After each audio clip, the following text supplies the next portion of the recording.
The water was murky, smelling of sweat, blood and marsh. At dawn, a Roman legion stopped by the bank of some nameless tributary in Gaul. Behind them, a week-long march knee-deep in mud. Ahead, the unknown. And yet, as Polybius wrote, no soldier dared to enter the river until the signal sounded. Not because they feared the enemy, they feared the mud. Mud that could kill faster than a sword. When tens of thousands of people lived on campaign for weeks, each of them was a source of danger. Sweat, parasites, excrement, rotting food, all of this blended into one smell of death. But the legions of Rome knew how to survive where other armies simply died out. Their weapon was not only steel, but also order. At the heart of this order stood the concept of balneum, a campaign bath. It did not have marble halls as in Rome, but carried the same idea. Cleanliness as part of discipline.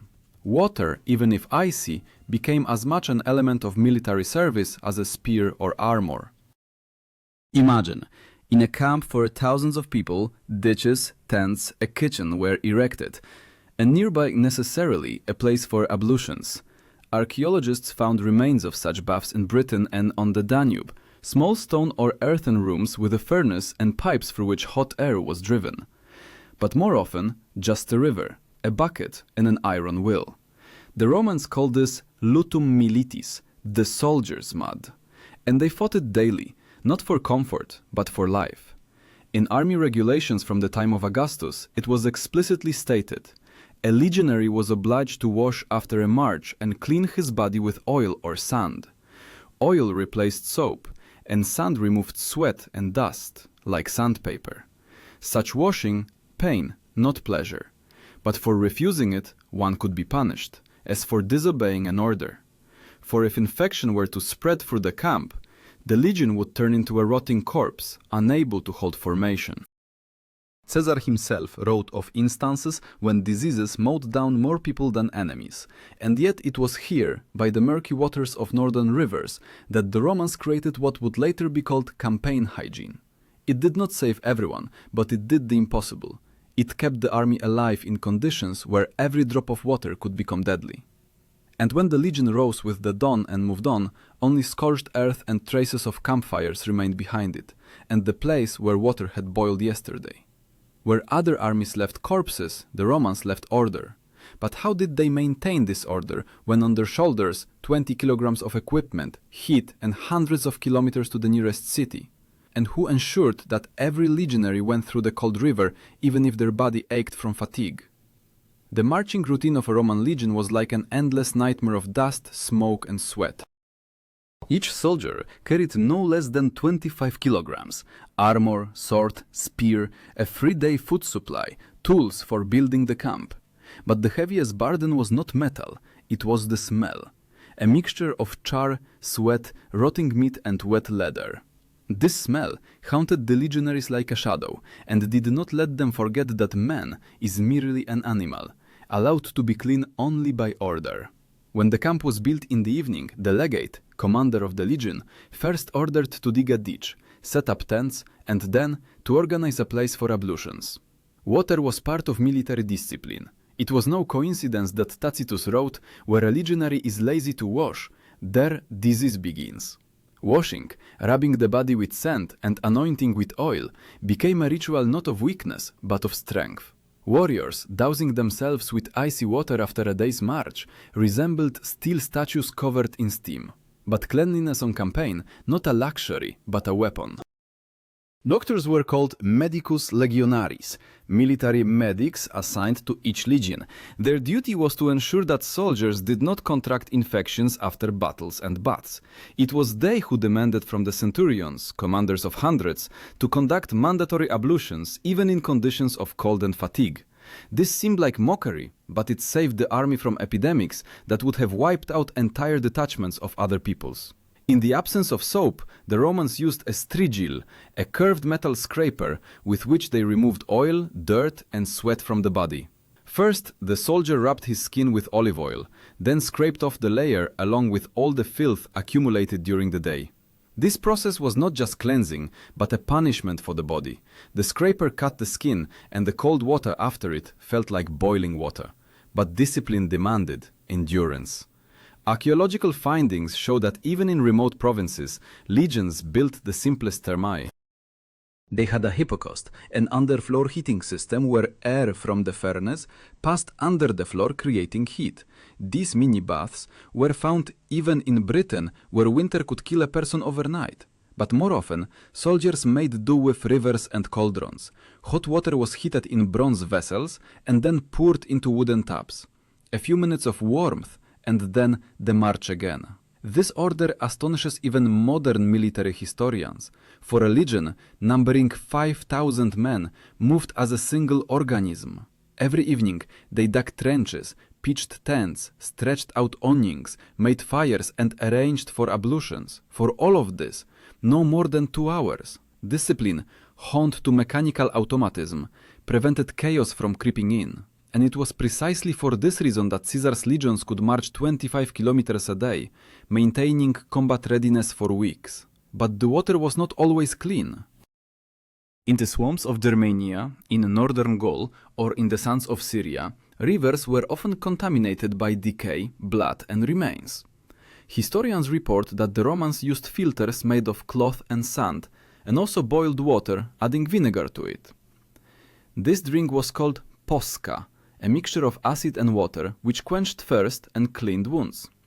It killed bacteria unknown in those times and saved the lives of thousands of soldiers. The term posca became a symbol of army survival. A soldier who drank it and washed in murky water lived longer than one who sought purity. The Romans understood the main thing was not to avoid dirt, but to make it serve them. They boiled, rubbed, burned, cleaned with sand, transforming the very procedure of cleansing into an act of discipline. But the most astonishing thing is that even during battles, they did not forget about the body. After battle, legionaries washed themselves, cleaned wounds, and massaged their muscles with oil.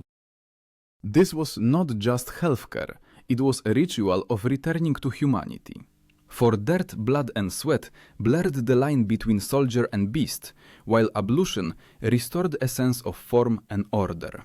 Archaeologists found letters from legionaries near ancient Vindolanda, on the border of Britain and Scotland, where they complained not about the enemy, but about cold water and the lack of oil. They wrote that without ablutions, the body rots like meat in a pit.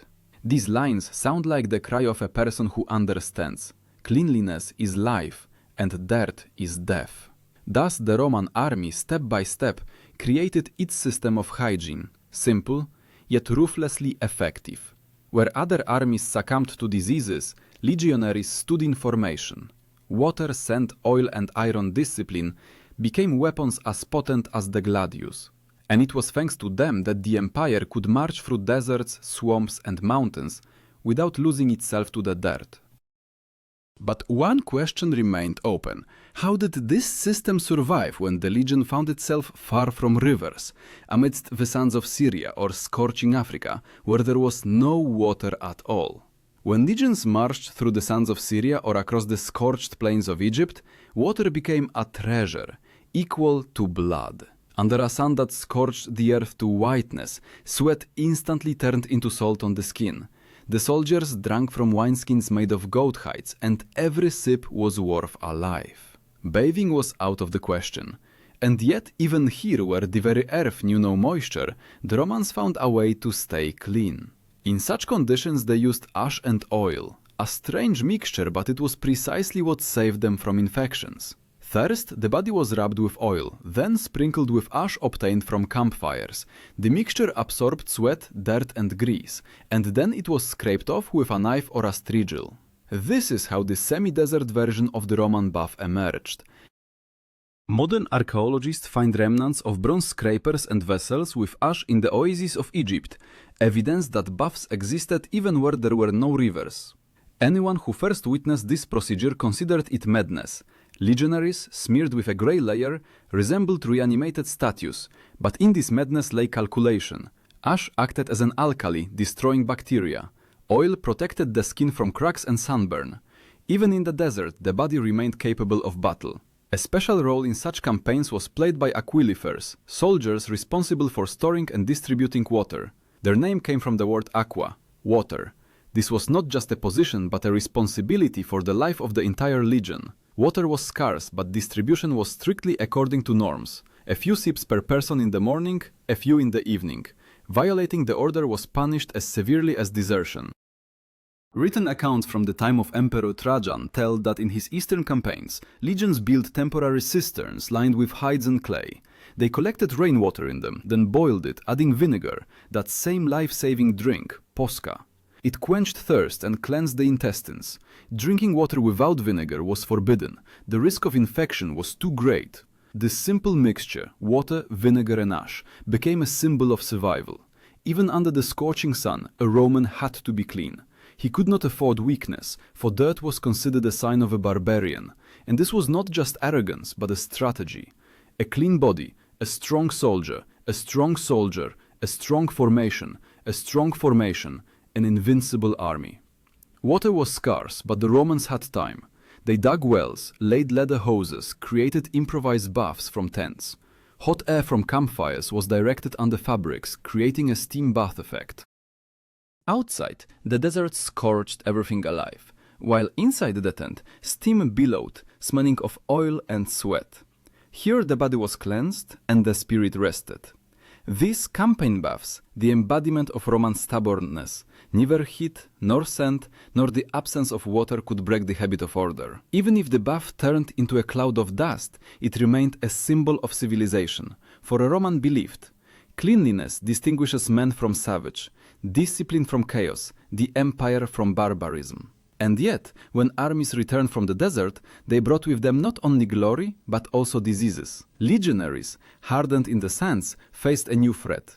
The filth of human settlements, where water stood in wells and diseases awaited every step. How did the Romans cope with this when the campaign ended and the legion entered the city? When the legion returned from campaign, the warriors dreamed of walls, of a roof over their heads, of soft water from the Thermae. But it was in these cities, where everything seemed safe, that a new threat awaited them: stagnant water and the diseases of the crowd. The dirt from which the Romans fled in the desert awaited them in civilization. Livy wrote that in the cities of the empire, diseases followed the troops, like shadows after the sun. Roman cities prided themselves on their baths. Enormous complexes were live bathed. Noise, steam, shouts, laughter, conversations about politics and women. But for soldiers, these thermae were not a place of rest, but a test. Their bodies were accustomed to the harshness of campaign. Cleanliness, where every scraper left a mark, and every drop of water had a price. Now they entered marble halls where dozens of people shared one bath. And along with the steam, bacteria rose into the air, whose existence the ancients did not know, but instinctively feared. Therefore the military had a special tradition, balneum militare, a bath exclusively for legionaries. It was located near the barracks, usually on the outskirts of the camp or close to the walls. The same order was maintained there as in the field: ablution, rubbing with oil, cleaning with a strigil, mandatory medical examination. The body was regarded as a weapon, and if a weapon rusted, it needed to be repaired. Archaeological findings show that such military baths had 3 rooms: cold, warm and hot. The hypocaust system, underfloor heating, allowed for temperature regulation. Stones were heated by furnaces, air passed under the floor and walls, creating uniform warmth. The Romans called these halls frigidarium, tepidarium and caldarium. 3 stages of cleansing, 3 steps from fatigue to peace. But this was not just hygiene. The bath was a place of military brotherhood. Here, legionaries exchanged stories, treated wounds, and prepared for new campaigns. In the noise of steam and water, the voices of those who would not return from the battlefields could be heard. Cleanliness became a memory. It is interesting that even in imperial times, when legions were stationed on distant frontiers in Britain, Dacia on the Rhine, military engineers built full-fledged thermae with furnaces and stone pipes. Their traces are found near Hadrian's Wall in Vindolanda and Carlisle. These structures are silent proof that cleanliness for the Romans was not a privilege but a necessity. Historians note that thanks to a strict system of hygiene, the mortality rate from diseases in the Roman army was significantly lower than in most medieval armies thousands of years later. In this lies a paradox. Civilization could kill a person faster than a campaign. Where barbarians lived in filth, Romans survived in dust and heat because they transformed cleanliness into a ritual of survival. And yet, even the most perfect system had its limits. When the empire began to crumble, order cracked along with the roads and aqueducts. The thermae emptied, water stagnated, diseases returned.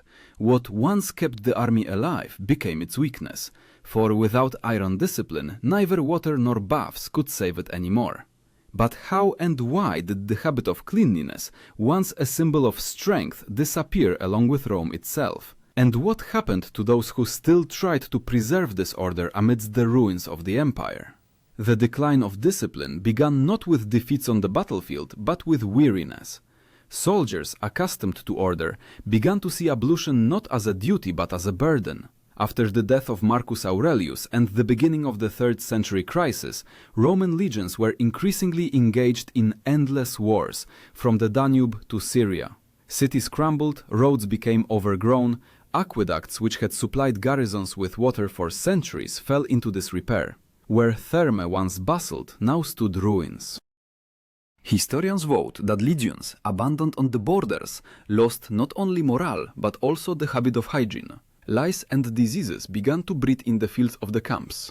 Doctors were scarce. Oil and vinegar, luxuries that only commanders could now afford. Ordinary soldiers washed in rainwater when the chance arose. Where stone thermae once stood, only pits remained, dug in the earth and filled with murky moisture. Gradually, even words disappeared. The terms balneum and hippocaust began to sound like echoes of an old world. They were replaced by crude practices of survival. Instead of oil, ash. Instead of scrapers, stones. But the main thing disappeared not from bodies but from minds. The belief that cleanliness is part of discipline, and discipline is the essence of Rome. The northern provinces became a symbol of this loss. Archaeologists in Britain and on the Rhine found thermae abandoned in the early 5th century. Everything remained untouched in them. Furnaces with coal, bronze scrapers, jugs with oil residue. It seemed the soldiers simply left and never returned.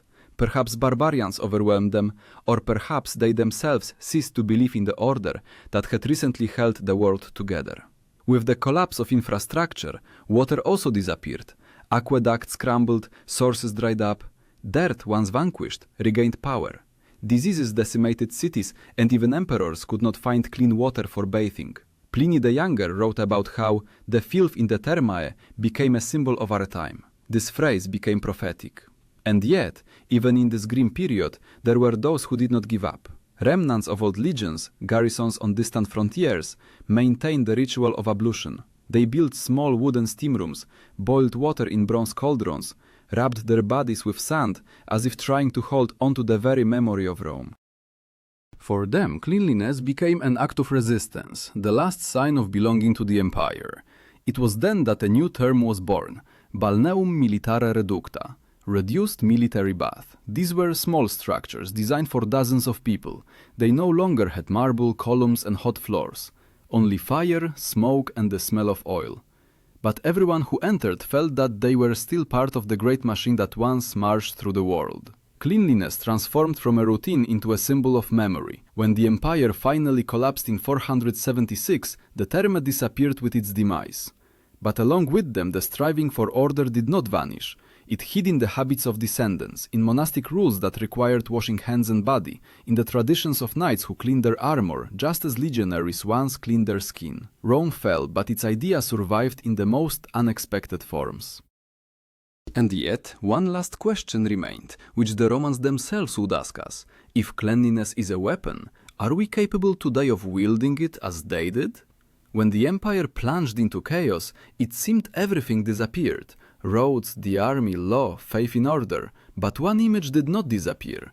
Hot water, steam, cleansing warmth, a symbol that for centuries kept the Romans in formation. Even when the last legions abandoned forts and burned camps, sommering the earth, air still whispered in the underground pipes of the old hypocaust. These stone lungs continued to breathe warmth, as if the very memory of Rome refused to cool.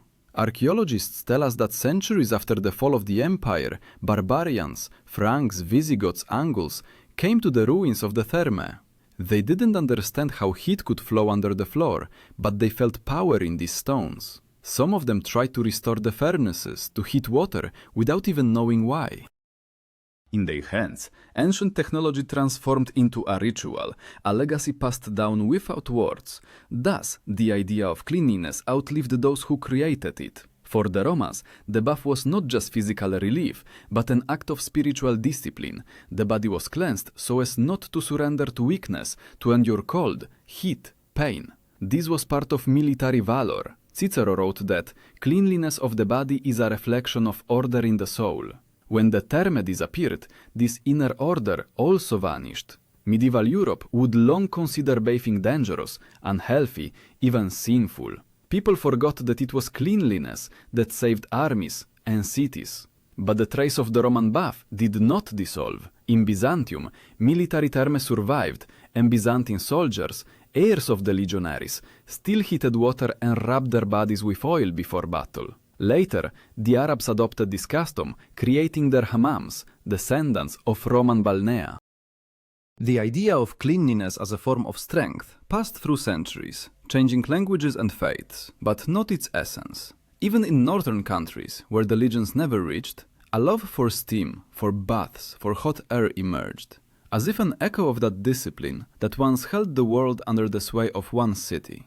Archaeologists found dozens of strigils, oil vessels, furnaces, and hypocaust arches in Pompeii and Britain. These finds are not just stones. They speak of a belief that man can conquer nature not with a sword, but with cleanliness, labor, and order. Water for the Romans was like fire. It had to be tamed, made to serve. Therefore, even in battle, amidst corpses and blood, legionaries found time to wash themselves. It was their way of telling the world, we are not beasts.